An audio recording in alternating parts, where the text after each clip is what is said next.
नमस्कार गाइस, मैं हूं कॉमिकर और आप देख रहे हैं Marvel strongest super hero team. अब सुपर हीरो टीम्स की जब हम बात करते हैं तो सबसे पहले हमें याद आते हैं the Avengers, Guardians of the Galaxy, the X Men, Justice League, Teen Titans. हालांकि ये डीसी से है लेकिन है तो सुपर हीरो टीम ही। अब हमें देखना ये है कि आखिर मार्वल की सबसे स्ट्रॉन्गेस्ट सुपर हीरो टीम कौन सी है। आपको क्या लगता है कौन सी टीम सबसे स्ट्रॉन्गेस्ट है? अपनी राय जरा कमेंट बॉक्स में डाल दीजिए ताकि यार मुझे भी पता चल सके। तो बिना किसी देरी के चलिए आगे बढ़ते हैं। सुपर हीरो टीम किसी भी कंपनी के लिए बहुत ही जरूरी है। अब ये क्यों जरूरी है? क्योंकि यार तुम ही सोचो, तुम ऐसे कितनी सिंगल मूवीज देखना पसंद करोगे जिसमें हीरो आउटर वर्ल्ड को एक्सप्लोर ना करता हो, जिसमें बड़े बड़े विलन्स ना हो। सच कहूँ तो हमें ऐसे मूवीज पसंद ही नहीं आते जिसमें यार दुनिया पे खतरा ना हो। अब वो बात अलग है कि दुनिया बोल के हमें सिर्फ न्यूयॉर्क और मेट्रोपोलिस दिखाया जाता है, लेकिन फिर भी देखने में तो मजा आता है। और जब हम अपने हीरोज को किसी टीम में देखते हैं तब हमें जो खुशी होती है ना, वो मैं बयां नहीं कर सकता, तुम खुद ही समझ लो। अब हम बात करेंगे मार्वल की सबसे स्ट्रॉन्गेस्ट सुपर हीरो टीम के बारे में। तो रिवील करने से पहले एक काउंटडाउन तो बनता ही है। तो जो टीम सबसे स्ट्रॉन्गेस्ट है उनका नाम है एनाइलेटर्स। हाँ, मैं जानता हूँ आपने टीम का नाम शायद ही पहली बार सुना है, लेकिन आप इसके टीम मेंबर्स को जरूर जानते होंगे। तो एनालिटिक्स के बारे में बात करें तो इस टीम में टोटल 7 मेंबर्स हैं। तो अगर हम सबसे पहले मेंबर की बात करें तो इनमें सबसे पहला आता है क्वासार, जो कि इस तस्वीर के एक्सट्रीम लेफ्ट में है। अगर आपको क्वासार कौन है नहीं मालूम तो क्वासार बेसिकली मार्वल का ग्रीन लैंटर्न है। मैंने क्वासार और ग्रीन लैंटर्न के बारे में एक कंपैरिजन वीडियो पहले ही बनाया हुआ है, तो वीडियो खत्म होते ही उसे चेकआउट करना मत भूलना। अब भले ही मैंने इसके बारे में एक वीडियो बनाया हुआ है तो फिर भी मैं आपको इसके बारे में थोड़ा बता देता हूँ।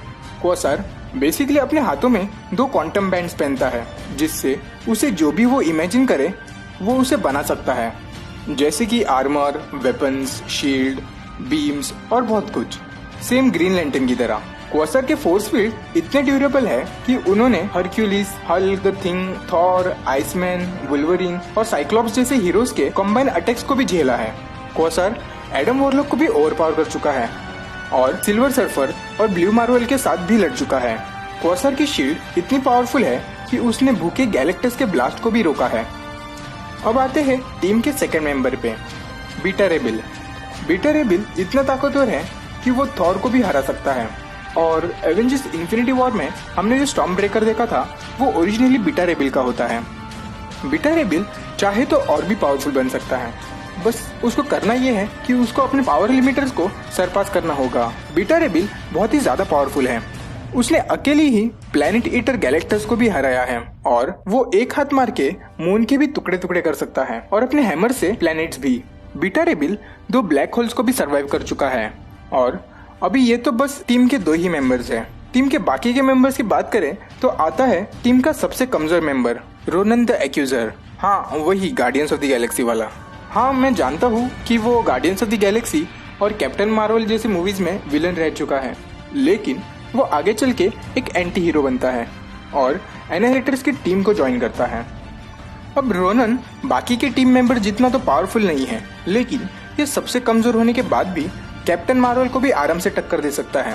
हाँ, और एक बात, कैप्टन मार्वल की सबसे स्ट्रॉन्गेस्ट सुपर हीरो नहीं है, वो हमें बस चूना लगाने के लिए बोलते हैं। फिर आता है नोवा। हालांकि नोवा इस टीम में कभी कभी दिखाई देता है, लेकिन वो है तो इस टीम का मेंबर ही। नोवा को तो आप सभी लोग जानते होंगे। नोवा को अल्टीमेट स्पाइडरमैन में हमने इतनी बार देखा है कि ऐसा लगता ही नहीं कि वो स्पाइडरमैन की सीरीज है। अब जिनको नहीं पता कि नोवा कौन है और उसकी पावर्स क्या है, तो उन सब के लिए मैं बता देता हूँ। नोवा यानी कि सैम अलेक्जेंडर एक नॉर्मल ह्यूमन होता है जिसको पावर मिलती है एक हेलमेट से, जो कि उसके बाप का होता है। सैम का बाप यानी कि उसके पिताजी नोवा कॉर्प्स के मेंबर होते हैं। अभी नोवा कॉर्प्स क्या है जिनको नहीं पता, तुमको क्या ही पता है। खैर जाने दो, क्या ही कर सकते हैं। Nova Corps exactly Green Lantern Corps की तरह है। और अगर आपको याद नहीं आ रहा है तो मैं आपको बता दूं, नोवा कॉर्प्स को हमने गार्डियंस ऑफ द गैलेक्सी की मूवी में भी देखा है, तो जाहिर सी बात है नोवा एमसीयू में जल्दी हमें दिखने को मिल सकता है। अब नोवा के पावर्स की बात करें तो नोवा के पास उड़ने की ताकत है, एनर्जी एब्जॉर्प्शन, मैनिपुलेशन, जिससे वो मॉलिक्यूलर लेवल पर भी एनर्जी को मैनिपुलेट कर सकता है। उसके पास super human strength, super human speed, super human durability के साथ हेलमेट में जेंडरियन वर्ल्ड माइंड भी है, जो उसे किसी भी लैंग्वेज को ट्रांसलेट करने में मदद करता है। और उस हेलमेट में कॉस्मिक अवेयरनेस जैसी भी शक्तियां हैं। और जब से उसे नोवा फोर्स मिला है, नोवा पहले से ज्यादा ताकतवर बन चुका है। अब नोवा के बारे में बात हो गई हो तो आते हैं टीम के सबसे स्ट्रॉन्गेस्ट मेंबर की तरफ, ग्लैडिएटर, जो कि सुपरमैन का वर्जन है लेकिन उससे बहुत ही ज्यादा ताकतवर। ग्लैडिएटर इतना ताकतवर है कि सिर्फ अपने बेयर हैंड से वो मून और प्लैनेट्स को भी तबाह कर सकता है। और जहाँ बीटा रे बिल सिर्फ ब्लैक होल से बचने में कामयाब हुआ है, वही ग्लैडिएटर ने उस ब्लैक होल को फाड़ के रखा है। और ग्लैडिएटर वो मॉर्टल है जो गैलेक्टस का सबसे टफ ओपोनेंट माना जाता है। ग्लैडिएटर एक बार तो हाइपीरियन को भी मार चुका है। अब ग्लैडिएटर इस टीम का सबसे स्ट्रॉन्गेस्ट मेंबर है लेकिन सबसे पावरफुल नहीं है। इस टीम का सबसे पावरफुल मेंबर है सिल्वर सर्फर, जो खुद गैलेक्टस का हेराल्ड है। सिल्वर सर्फर ने थॉर और बीटा रे बिल को मल्टीपल टाइम्स हराया है और हल्क को तो करीब करीब मार ही दिया था। सिल्वर सर्फर इतना पावरफुल है कि वो पूरे के पूरे सोलर सिस्टम को भी तबाह कर सकता है। और आखिर में आइकॉन, जो कि टीम की लास्ट मेंबर है। आइकॉन एक अल्फा क्लास की गैलोडोरियन स्पेस नाइट है और सबसे ग्रेटेस्ट स्पेस नाइट भी। आइकॉन की सबसे बड़ी पावर ये है कि वो किसी भी ओपोनेंट की स्ट्रेंथ और वीकनेस को पता कर सकती है। और यार, इससे बड़ी पावर ही क्या हो सकती है। हाँ, मैं जानता हूँ कि ये कोई बड़ी पावर नहीं है, लेकिन फिर भी यार, अगर तुम किसी भी ओपोनेंट की कमजोरी मालूम हो तो जीतना कितना ही आसान होगा।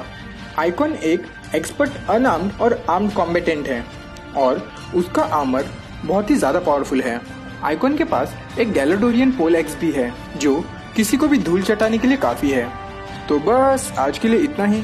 अगर आपको ये वीडियो अच्छा लगा या फिर इस वीडियो में कुछ भी नया जानने को मिला हो तो इस वीडियो को लाइक, चैनल को सब्सक्राइब और अपने दोस्तों के साथ शेयर करना मत भूलना। मैं आपके लिए ऐसे और अमेजिंग वीडियोस लाता रहूंगा और तब तक के लिए स्टे होम, स्टे सेफ।